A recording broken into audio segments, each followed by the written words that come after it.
Hi friends, எல்லோருக்கும் வணக்கம். This is Shivaji. Friends, video போகிறதுக்கு முன்னாடி ஒரு சின்ன இன்ஃபர்மேஷன் பண்ண கடமைப்பட்டிருக்கேன். என்னுடைய வீடியோக்கள் அனைத்தும் எந்த ஒரு ஹாய் ஃப்ரெண்ட்ஸ், அனைவருக்கும் காலை வணக்கம். This is Shivaji. ஃப்ரெண்ட்ஸ், இப்போது Nifty50 பேங்க் நிஃப்டி இதனுடைய அப்டேட்ஸ் பார்ப்போம். நேற்று பார்த்தீங்கன்னா எந்த ஒரு அப்டேட்ஸும் நான் என்னுடைய எஜுகேஷன் குரூப்பில் ஷேர் பண்ணல. நான் கொஞ்சம் வெளியில் இருந்தேன். வெளியில் ஃபோனில் கூட என்னால் அப்டேட் பண்ண முடியல. So sorry for that. இன்றைக்கி நாம் Nifty50 என்ன மாதிரி ஒரு என்னுடைய வியூ இருக்கும் அப்படின்னு பார்த்திங்க அப்படின்னா, ப்ரைஸு Nifty50 இதோடைய மூமெண்டம், அதாவது 24,480 மூவ் ஆச்சு இல்லையா. ஸோ இதோட மூமெண்ட்டோடைய கரெக்ஷன் பார்த்திங்க அப்படின்னா கிட்டத்தட்ட 50% ட்ராவல் ஆகிட்டுருக்குது. ஓகே, ஸோ இந்த இடத்துல நம்ம என்ன பண்ணலாம் அப்படின்னு பார்த்தீங்கன்னா, ஒருவேளை இந்த 50% லெவல் கீழே வந்துடுச்சு அப்படின்னு ட்ராவல் ஆகிடுச்சு அப்படின்னா உங்களுக்கு 24,650 அப்படின்ற லெவலும் டச் ஆகிறத பார்க்கலாம். ஆனால் இன்னும் இம்பார்ட்டண்ட் என்னென்னா, இந்த 24,720 கீழே க்ளோஸ் வைக்கணும். அப்போ தான் இந்த லெவல் வரும். இல்லை அப்படின்னா இந்த இடத்துல சப்போர்ட் எடுத்துகிட்டு கொஞ்சம் கொஞ்சமாக மேலே இந்த ரெசிஸ்டன்ஸ் ஏரியாவை டச் பண்ணுறதுக்கான ஒரு முயற்சியில் ஈடுபடும். ஓகே, Nifty50 பார்த்தீங்கன்னா எங்கள் லெவல் பிரேக் டவுன் ஆச்சு, அதாவது கேப் ஃபில் ஆச்சுல இந்த ஏரியா பார்த்தீங்கன்னா ஒரு ரெசிஸ்டன்ஸ் லெவலாக ஒர்க் ஆகும். ஸோ ப்ரைஸு இந்த இடத்துல ஒரு ஹையர் ஐ ஃபார்மேஷன் திரும்பிடுச்சு அப்படின்னா மேலே ப்ரைஸு மூமெண்ட் ஆகிறத நீங்கள் பார்க்கலாம். ஆனால் இந்த லெவல் கீழே க்ளோசிங் கொடுத்துச்சு இந்த இடத்துல பாடியோடு அப்படின்னு பார்த்தீங்க அப்படின்னா நெக்ஸ்ட்டு 24,680 அப்படின்ற லெவலில் தொடுவதற்கான வாய்ப்புகள் மிக அதிகம். ஓகே, சரிப்பா, ஒருவேளை இந்த 24,680 தாண்டி கீழே க்ளோஸ் வச்சிருச்சு அப்படின்னப்போ நெக்ஸ்ட்டு 24,600 இந்த லெவலையும் நீங்கள் பார்க்கலாம். அதுக்கப்புறமும் கீழே க்ளோசிங் ப்ரைஸ் திரும்பிடுச்சு அப்படின்னு அர்த்தம். அதாவது நம்ம ட்ரெண்டு சேஞ்ச் ஆகிடுச்சு, டவுன் ட்ரெண்டுக்கு வந்துடுச்சு ப்ரைஸு அப்படின்னு அர்த்தம். ஸோ இந்த ரெண்டு லெவல் நம்ம ஃபைனல் டிசிஷன் எடுத்துக்கலாம். ஒரு அப் ட்ரெண்டில் போகிற கரெக்ஷன் அப்படின்றத நம்ம ரெண்டு லெவலாக எடுத்துக்கலாம். ஒன்று இங்கேருந்து சப்போர்ட் எடுக்கும், அல்லது இங்கேருந்து சப்போர்ட் எடுத்து ரெசிஸ்டன்ஸை டச் பண்ணுறதுக்கான ஒரு முயற்சிகளில் ஈடுபடும் Nifty50. என்னுடைய வியூவில் நான் அதை எடுத்துக்கிட்டேன். ஓகே, சரி, பேங்க் நிஃப்டி எந்த மாதிரி எடுத்துக்கலாம் அப்படின்னு பார்த்திங்க அப்படின்னா பேங்க் நிஃப்டிக்கு வாங்க போகலாம். ஸோ பேங்க் நிஃப்டியில் கூட உங்களுக்கு அந்த கரெக்ஷன் பார்த்திங்கன்னா 0.618 லெவலில் தொட்டுட்டு நிற்குது. ஓகே, ஒருவேளை இந்த இடத்துல தாண்டி கீழே உண்மையிலே க்ளோசிங் வச்சிருச்சு கன்ஃபார்ம் அப்படின்னு பார்த்தீங்கன்னா நெக்ஸ்ட் லெவல் இந்த லெவலில் ரீச் ஆகிறத நீங்கள் பார்க்கலாம். 0.786. ஓகே, இது என்ன ஃபைனல் அவ்வளோதான், இருக்கிறதுலே முடிஞ்சிச்சு. இதுக்கப்புறமும் ப்ரைஸ் கீழே வெயிட் பண்ணும் அப்படின்றது கிடையாது. அதுக்கு டக்குன்னு கீழே இந்த லோ லெவலில் ஈஸியாக முடிச்சிடும். ஓகே, ஆனால் என்ன அப்படின்னா இது வெரி வெரி இம்பார்ட்டண்ட் லெவல். இந்த 0.618 ஆக்சுவலி 0.5 சப்போர்ட் எடுக்க ரொம்ப முயற்சி பண்ணாங்க. இந்த இதெல்லாம் பார்த்திங்கன்னா நிறைய இடத்துல சப்போர்ட் எடுக்க ட்ரை பண்ணாங்க. இங்கே கூட பார்த்திங்கன்னா ஒரு ஹையர் ஐ ஃபார்மேஷன் பண்ணி மேலே மூவ் பண்ணி ட்ரை பண்ணாங்க. அதையும் தாண்டி கீழே க்ளோசிங் வச்சுருக்காங்க.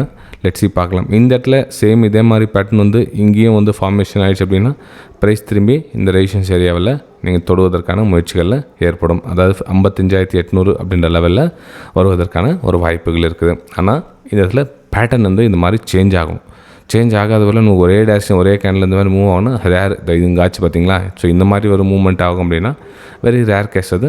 ஆனால் சொல்ல முடியாது, இது மார்க்கெட் எது வேணாலும் நடக்கலாம். நம்மளுக்கு என்னென்னா ஒரு வாய்ப்பு கொடுத்தா நம்ம அந்த பாயிண்ட்டை நம்ம கேட்ச் பண்ண ட்ரை பண்ணலாம். ஓகே, சரி ஃப்ரெண்ட்ஸ், இது பேங்க் நிஃப்டியில் என்னோடய வியூஸை உங்கள் கூட ஷேர் பண்ணிக்கிட்டேன். இந்த வீடியோ பிடிச்சிருந்தால் மறக்காமல் உங்களோட லைக்ஸ் பண்ணிவிட்டு வீடியோ பார்க்க ஸ்டார்ட் பண்ணுங்கள். ஓகே, நெக்ஸ்ட்டு சென்செக்ஸில் என்ன சார் பிளான் பண்ணலாம் அப்படின்னு பார்த்தீங்கன்னா, சென்செக்ஸும் சேம் அதே மாதிரி ட்ராப் பண்ணி வச்சுருக்கேன். இன்னும் கொஞ்சம் எக்ஸ்டென்ஸ் பண்ணி நேற்றோட அப்டேட் இல்லையா அது. ஓகே, இங்கே 0.5 இன்னும் டச் ஆகலை. அதில் 0.5 டச் ஆகலை. இன்னும் 240 இருக்குது, 81,240 இருக்குது, 81,100 0.5 லெவல் இது. ஸோ ப்ரைஸ் அது வரலாம். மேபி இன்னும் கொஞ்சம் அந்த இடத்துல சப்போர்ட் எடுக்குமா, இல்லை இங்கேருந்து வெயிட் பண்ணி ரிட்டர்ன் எடுக்குமான்னு பார்க்கலாம். ஏன்னா இப்போ Nifty50 கிஃப்ட் நிஃப்டி எல்லாம் பார்த்திங்க அப்படின்னா கிட்டத்தட்ட 40-50 பாயிண்ட் ஒரு பாசிட்டிவாக காமிக்குது. ஸோ சென்செக்ஸ் எந்த மாதிரி ஒரு பாசிட்டிவாக காமிக்குது தெரியாது. மேபி இந்த டச் ஆகிட்டு அதுக்கப்புறம் ஒரு ஹையர் ஐ ஃபார்மேஷன் ஆகிடுச்சுன்னா நம்ம திரும்பவும் இந்த ரெசிஸ்டன்ஸ்லையா இந்த ரெசிஸ்டன்ஸ் எல்லாம் ப்ரைஸ் மூவ்மெண்ட் ஆகிறத பார்க்கலாம். ஆனால் இங்கே பேட்டர்ன் சேஞ்ச் ஆக வரலாம். கொஞ்சம் வெயிட் பண்ணுங்கள். எனக்கு இங்கேயே சஸ்டெண்ட் ஆகி ரொம்ப நேரமாக ட்ராவல் ஆகிட்டு இருக்குன்னு again next level break down ஆகும். ஸோ ப்ரைஸ் எந்த மாதிரி ட்ராவல் ஆகுதுன்னு பாருங்கள். சும்மா அப்படியே பிளாங்காக பிரேக் டவுன் அப்படிலாம் ஈஸியாகலாம் ஸ்மூத்தாக அப்படி ரன் ஆகாது. ப்ரைஸ் எந்த இடத்துல எந்த மாதிரி ட்ராவல் ஆகுதுன்னு பாருங்கள். ஸோ இந்த இடத்துல எந்த மாதிரி ட்ராவல் ஆகுது, நம்ம நெக்ஸ்ட் இந்த லெவல் எங்கே ட்ராவல் ஆகுது, எங்கன்னா டபிள்யூ பேட்டர்ன் வருது கிரியேட் ஆகுதுன்னு பாருங்கள்.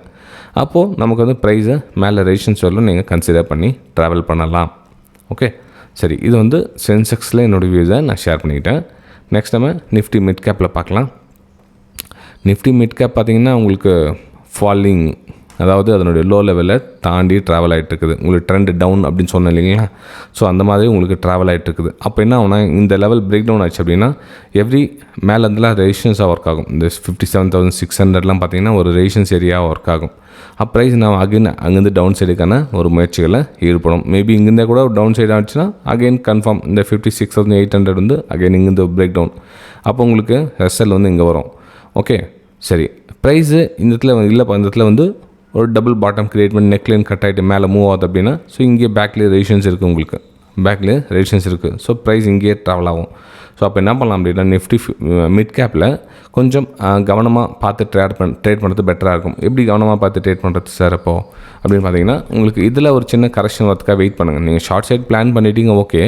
அப்போ என்ன பண்ணலாம் அப்படின்னா இதில் ஒரு கரெக்ஷன் வரதுக்காக வெயிட் பண்ணுங்கள். சப்போஸ் ப்ரைஸ் மேலே மூவ் ஆகிடுச்சு அப்படின்னா இந்த ஏரியா வந்து வேணால் உங்களுக்கு ஒரு ரெசிஸ்டன்ஸ் ஆகும். 0.236, அப்புறம் 0.38, அப்புறம் 0.5 இந்த லெவல்லாம் வந்து உங்களுக்கு ஒரு என்ன சொல்லுறது ஒரு ரெசிஸ்டன்ஸ் ஏரியாவாக அமையும். ஸோ 58,000 வரலும் உங்களுக்கு ரெசிஸ்டன்ஸாக இருக்கும்.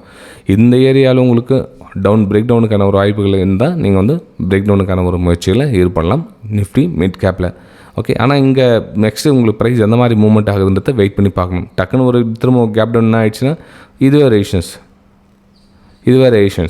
அப்போ இங்கேருந்து அகைன் வந்து டவுன் சைடுக்கான ஒரு முயற்சியில் ஈடுபடலாம். ஓகே, சரி ஃப்ரெண்ட்ஸ், இந்த வீடியோ உங்களுக்கு உண்மையிலே பயனளிச்சுன்னா மறக்காமல் லைக் பண்ணிவிட்டு நெக்ஸ்ட்டு பெல் ஐக்கானை கிளிக் பண்ணிவிட்டு சப்ஸ்கிரைப் பண்ணிவிட்டு கண்டினியூவாக உங்களுக்கு அப்டேட் வந்துகிட்டே இருக்கும். தேங்க்யூ.